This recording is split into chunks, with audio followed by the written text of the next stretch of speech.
Барктагы Айдар Тоңраянын тургуну болом. Былтыр парламент радиосунан байкеге түз эфирге чыгып кайрылгам.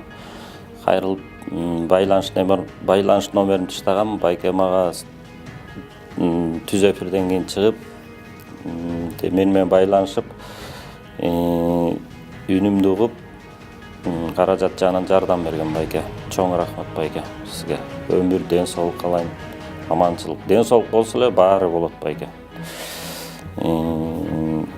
Байке ыраазымын.